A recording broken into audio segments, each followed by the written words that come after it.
ছেলের বায়নায় আজকে আমি মাত্র হাফ কাপ সুজি দিয়ে এই মজার রেসিপিটা তৈরি করে ফেলছি। এই রেসিপিটা দেখতে যতটা সুন্দর, খেতেও কিন্তু দারুণ মজার। আর এটা তৈরি করাও কিন্তু অনেক সহজ। তাহলে চলুন রেসিপিটা দেখে আসি আমি কিভাবে তৈরি করলাম।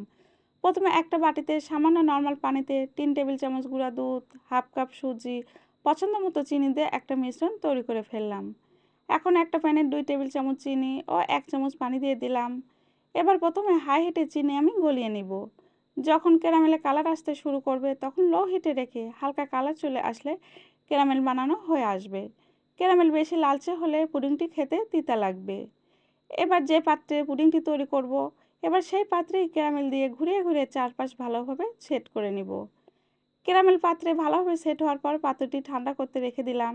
দেখুন পাত্রে ক্যারামেল কত সুন্দরভাবে সেট হয়ে গেছে। এবার একটি কড়াইয়ে 2 কাপ পরিমাণ দুধ নিব।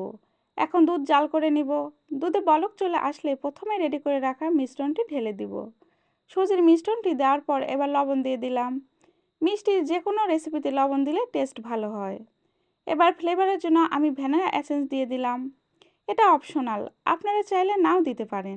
এরপর অনবরত নেড়েচেড়ে ঘন হয়ে আসলে এবার সুজির মিশ্রণটি আমি যে পাত্রে ক্যারামেল করে রেখেছিলাম সেই পাত্রে মিশ্রণটি দিয়ে দিব। এখন ঢাকনা দিয়ে ঢেকে দিতে হবে। পাত্রটি ঢাকনা দিয়ে ঢেকে দেওয়ার পর এবার অন্য একটি কড়াইয়ে নর্মাল পানি দিয়ে দিতে হবে। তার মধ্যে একটা স্ট্যান্ড বসিয়ে দিলাম। সুজির মিশ্রণের পাত্রটিও বসিয়ে দিলাম। এবার ঢাকনা দিয়ে ঢেকে 15-20 মিনিটের মতো জাল করে নিব। 20 মিনিট পর জাল করা হয়ে যাবে। এবার পাত্রটি নামিয়ে ঠান্ডা করে নিতে হবে। পাত্রটি ঠান্ডা হয়ে আসলে এবার নর্মাল ফ্রিজে 1 ঘন্টা রাখার পর আমি একটা প্লেটে পুডিংটি ডিমল্ট করে নিব। দেখতেই পাচ্ছেন কত সহজে কত সুন্দর সুজির পুডিং রেডি করে ফেললাম এবং সুজির পুডিংটি দেখতে কতটা আকর্ষণীয় লাগছে। আমার রেসিপি ফলো করলে আপনারাও বাসায় এমন পারফেক্ট পুডিং তৈরি করে নিতে পারবেন। আর আপনারা ঠান্ডা ঠান্ডা রেসিপিটা যখন খাবেন তখন একদম মন প্রাণ জড়িয়ে যাবে।